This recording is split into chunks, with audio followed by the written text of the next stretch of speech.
nahmaduhu wa nasta'inuhu wa nastaghfiruh wa na'udzu billahi min shururi anfusina wa min sayyiati a'malina may yahdihillahu wa asyhadu anna Muhammadan 'abduhu wa rasuluh. Allahumma shalli wa sallim wa barik ala sayyidina Muhammadin wa ala alihi wa sahbihi ajma'in. Qala Allah ta'ala fil kitabil karim a'udzu billahi minasyaitonir rajim. Wa in ta'adzana rabbukum la in syakartum la azidannakum wa la in kafartum inna 'adzabi lasyadid. Wa qala aidan ya ayyuhalladzina amanu taqullaha wal tanzur nafsum ma qaddamat lighad wa taqullaha innallaha khabirum bima ta'malun. Yang kami hormati seluruh jajaran pengurus dari DKM Masjid Jamiah Taqwa, yakni Bapak Mardhani dan juga yang lain, Bapak GSI Muhammad dan Masai, segenap ustaz dan juga para Bapak Ibu jamaah majelis yang insya Allah dimuliakan oleh Allah Subhanahu Wa Taala. Puji syukur kehadirat Allah atas limpahan barokah hidayah nikmat kepada kita hingga pagi hari ini. Insya Allah kita sama-sama dalam ridhonya.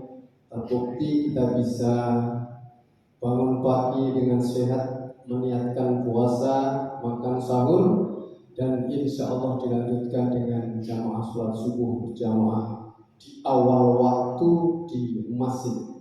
Semoga hal ini menjadi wasilah tersendiri buat kita sekalian yang hadir, akan disempurnakannya oleh Allah nikmat-nikmat kita, yakni Allah selalu membimbing menuntun hati kita agar senantiasa ikhlas, sabar dan istiqomah.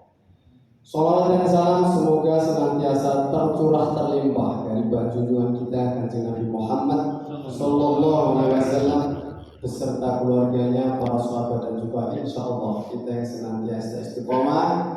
Semoga kelak yaumil akhir nanti kita akan mendapatkan syafaatul uzma. Amin ya rabbal alamin.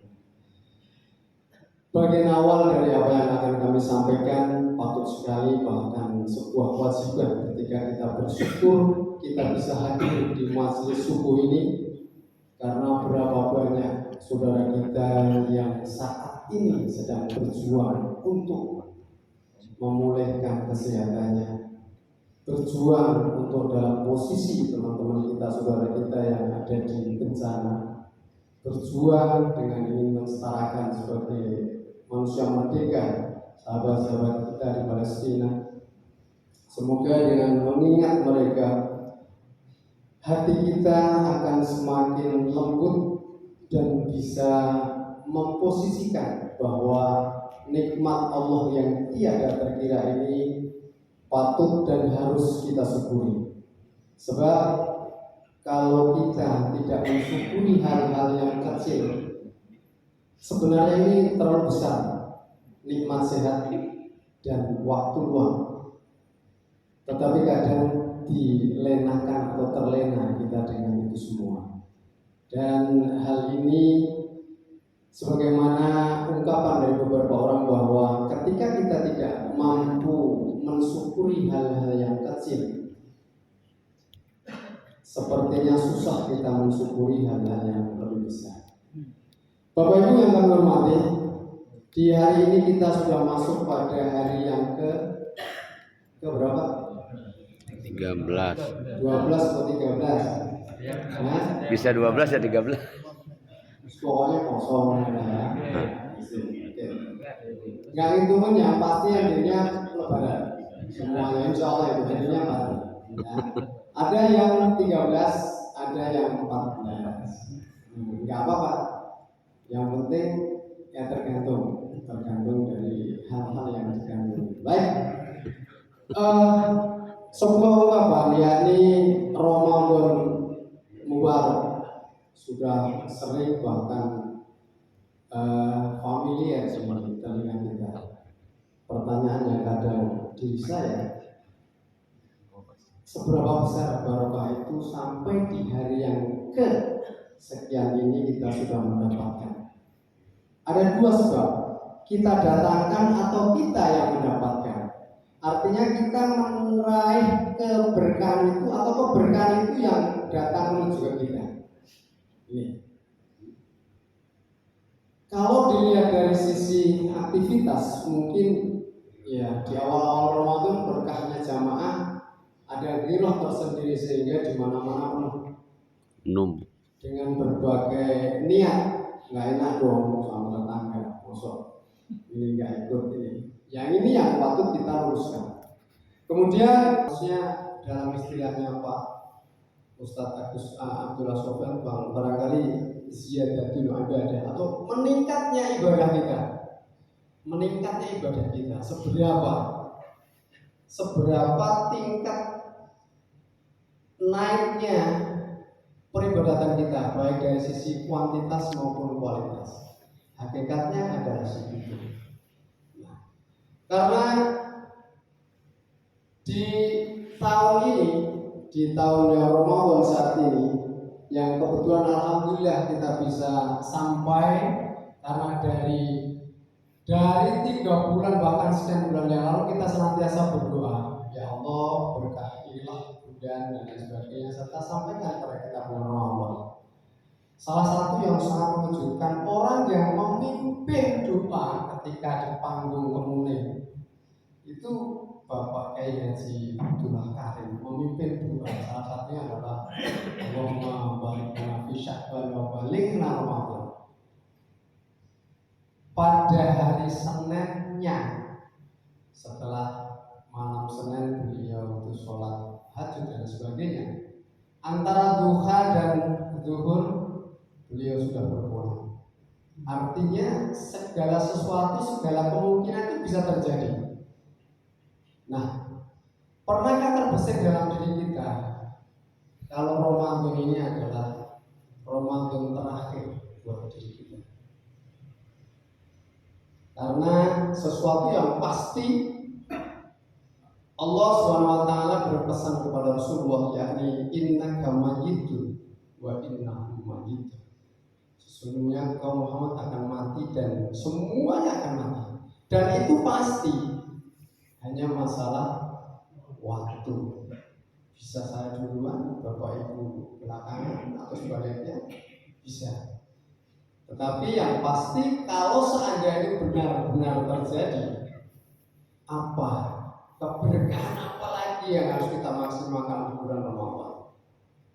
Nah, karena tidak semua orang, kalau kita sih, saya yakin semuanya masih berharap Ramadan tahun depan itu sampai. Semuanya, saya yakin semuanya masih, ya Allah kita sampai Ramadan tahun depan. Tapi itu kan semuanya adalah sebuah misteri gaib yang hanya Allah yang tahu. Nah, untuk mensikapi itu, beberapa pendai menyampaikan bahwa kita maksimalkan Ramadan dengan cara pertama kita bertobat kepada Allah, bertobat atas segala sesuatu yang pernah terjadi dalam diri kita, menimpa diri kita, sadar tidak sadar kita laksanakan, sengaja tidak sengaja kita laksanakan, terencana atau tidak yang kita laksanakan. Ada sebuah maksiat, kita tobati. Ada sebuah doa yang saya sendiri hafal, tapi maksudnya adalah, ya Allah, terimalah tobat kami atas maksiat kami yang kami lakukan secara sadar maupun tidak sadar, yang kami tahu maupun tidak tahu. Artinya tahu hukumnya, tahu perbuatannya. Kita memohon kepada Allah untuk tobat kita diterima. Sebagaimana disampaikan oleh Rasulullah, ya ayyuhannas tubu ilallahi wastaghfir, bertobatlah kepada Allah dan minta ampun. Pada saat itu ucapan atau ungkapan atau sabda Rasulullah ini disampaikan kepada para sahabatnya yang pasti dan dijamin masuk surga. Siapa? Abu Bakar, Umar, Utsman, Ali. Disampaikan bertobatlah dan mohonlah ampun. Padahal orang-orang itu dijamin 100% masuk surga. Kita, pertanyaannya kita, saya. Sampai sering saya sharing dengan teman-teman ketika ini Ramadan udah deket banget, kok hatinya masih kayak gini ya. Allah Akbar. Saya sering dengan teman-teman, kok hati kita masih seperti ini. Kalau Bapak Kiai kita Nahrawi Mukhtar Esi sering menyampaikan bahwa hati yang keras itu adalah keraknya dosa yang kita perbuat, sadar atau tidak sadar. Siapa sih yang tidak punya dosa? Karena Rasulullah juga bilang bahwa kullu bani Adam khata'. Setiap anak Adam itu salah, dosa dan sebagainya. Dan tuntunan paling efektif adalah kita bertobat kepada Allah sebagaimana Rasulullah mengajarkan ketika sholat duha. Apa yang dibaca oleh Rasulullah setelah sholat duha? Bapak-bapak, ibu-ibu yang sudah istiqomah insyaallah sholat duha, bukan Allahumma inna duhaha, bukan itu, tapi Rabbi firli wa tub alayya innaka antat tawwabur rahim. 100 kali Rasulullah membaca itu 100 kali. Rasulullah dijamin dosanya sekarang, kemarin, yang akan datang sudah diampuni oleh Allah Subhanahu wa taala. Bahkan sahabat Abu Bakar yang tidak kenal Abu Bakar banget. Abu Bakar itu adalah mertuanya Rasulullah, sahabat paling dekatnya, pendamping ketika berhijrah. Ketika suatu saat meminta kepada Rasulullah, ya Rasulullah, beri saya doa yang bisa saya baca ketika sholat. Doanya apa? Kalau kita mesti ya Allah berikan aku rezeki yang halal barakah thayyibah, panjang umur anak-anak yang soleh-soleh. Rasulullah memberikan doa kepada sahabat Abu Bakar, Allahumma inni dzalamtu nafsi, dan lain sebagainya. Apa lagi? Allahumma inni dzalamtu nafsi dzulman katsiran wa la yaghfiru dzunuba illa anta faghfirli maghfiratan, dan lain sebagainya. Itu dibaca ketika sholat, dibaca ketika tahiyat pertama, setelah tahiyat pertama atau pada kesempatan ini.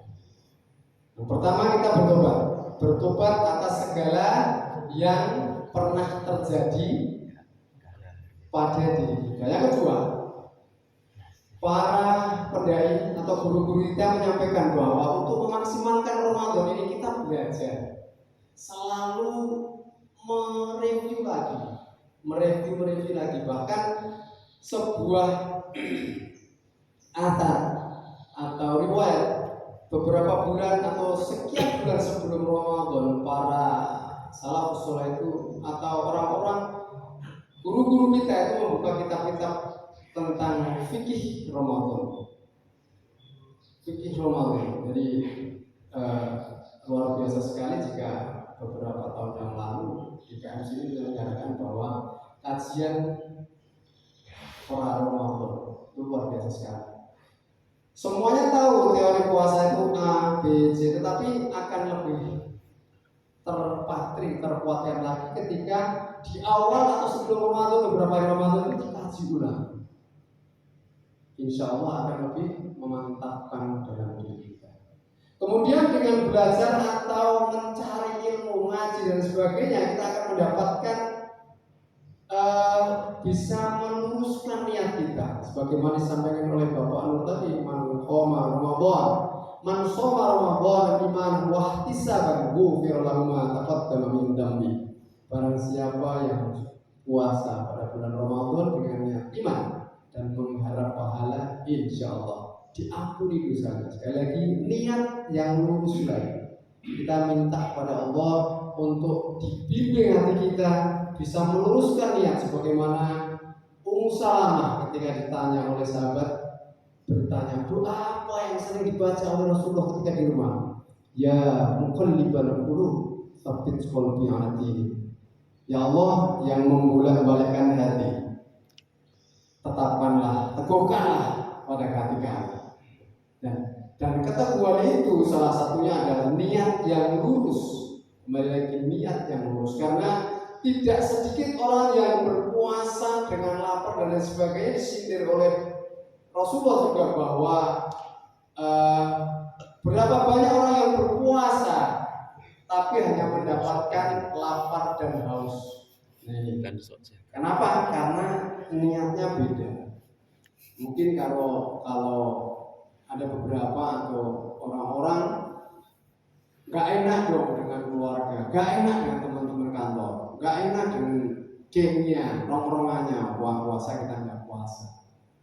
Tuh sekali lagi kita sama-sama kena lapar, kena haus. Kalau luruskan niatnya, insya Allah akan sempurna. Kita akan mendapatkan la'allakum tattaqunnya, itu insya Allah akan kita gapai.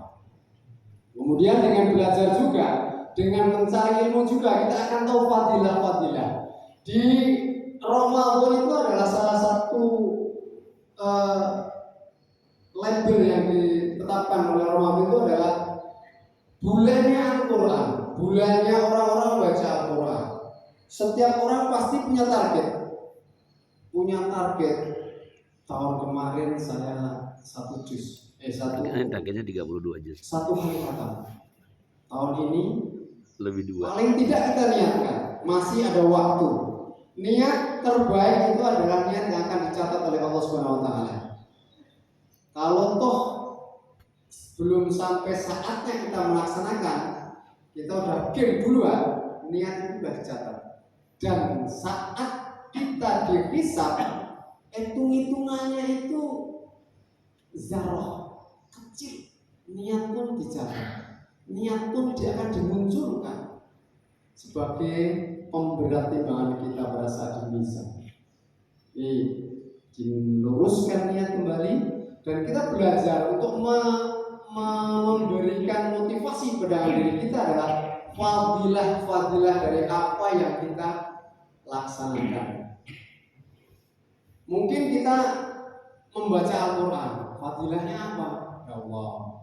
Dan salah satu doa dari khatmil Quran itu adalah Allahumma ja'al Qur'ana lana fid dunya qarina wa fil qabri munisa wa ala sirati nura wa fil jannati rafiqa wa minan nari sitra wa hijaba. Salah satu doa dari khatmil Quran atau khataman Quran itu adalah, ya Allah, jadikanlah Al-Quran itu di dunia ini sebagai pendamping kami, korin kami, pendamping kami. Artinya petunjuk-petunjuk itu selalu mendampingi kita.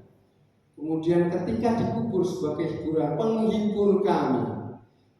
Ketika di sirat, jadikanlah cahaya. Dalam sirat nanti ketika umat atau manusia akan menyeberang ke jannah, menyeberang melalui siratal mustaqim itu, orang-orang itu diberi cahaya. Salah satunya cahaya, ada yang sebesar gunung, ada yang kecil. Kemudian orang munafik itu sama diberi cahaya, tapi ketika dia mau sampai ke sirat, cahaya mati. Kemudian dia mundur kembali.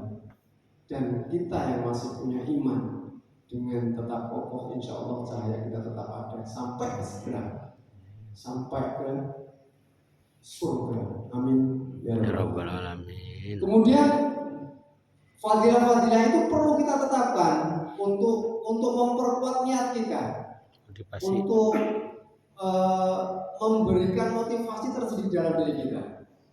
Kemudian untuk memaksimalkan Ramadan, sekali lagi kita setelah meluruskan niat, kemudian Ramadan ini adalah bulan berzikir juga.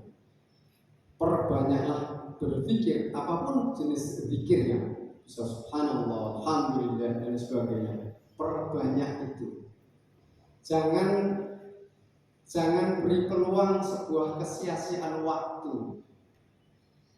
Sebuah ungkapan yang sangat mendalam itu adalah, sesungguhnya kita ini adalah hanya kumpulan waktu, kumpulan detik yang menjadi menit menjadi jam menjadi hari, dan hari menjadi minggu serta bulan dan sebagainya. Ketika itu berkurang dari detik, dari menit, tidak akan kembali lagi.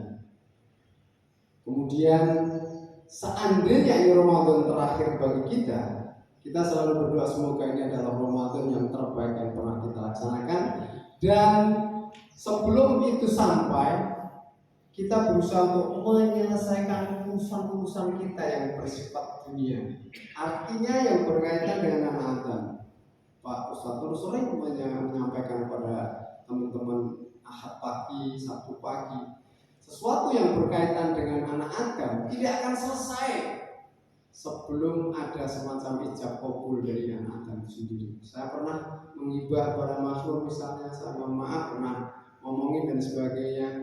Punya hak untuk tidak memaafkan, punya hak. Males gue, maafin. Ulangin melulu.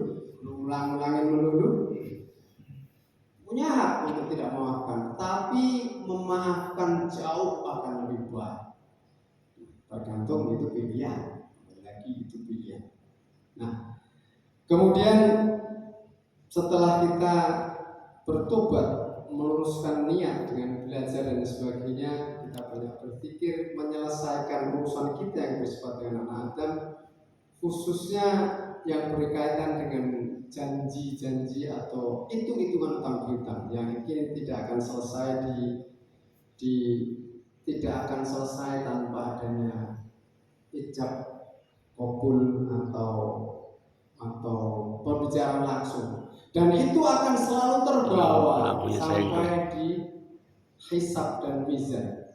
Bahkan orang yang mati syahid pun tidak akan bisa langsung sebelum dihisab dengan apa yang berkaitan dengan anak. Ini yang dapat sampaikan. Sekali lagi, kalau tidak bermanfaat dibuang saja, tapi insya Allah ini adalah sebuah evaluasi buat diri saya dan semoga juga bermanfaat bagi bapak ibu sekalian. Kurang dan salahnya mohon maaf. Billahi taufiq wal hidayah. Assalamualaikum warahmatullahi wabarakatuh. Waalaikumsalam warahmatullahi wabarakatuh.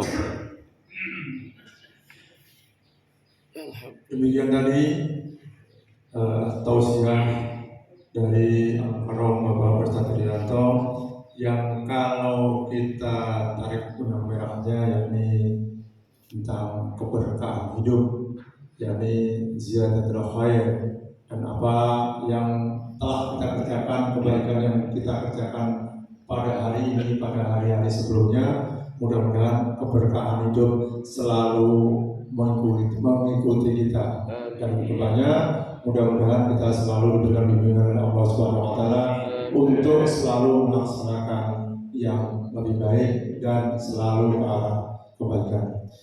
Mungkin itu saja yang bisa disampaikan, dan tentunya dari kami kurang dan lebihnya kami mohon maaf.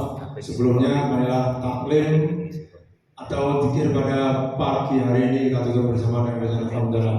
Alhamdulillahirabbil alamin. Sebelum kita tutup, marilah kita tutup dengan kafatul majlis. Subhanallahumma wa bihamdika asyhadu an la ilaha illa anta astaghfiruka wa atubu ilaik. Dari kami kurang dan lebihnya kami maaf. Billahi taufiq wal hidayah wa billahi ridha wal hidayah. Assalamualaikum warahmatullahi wabarakatuh.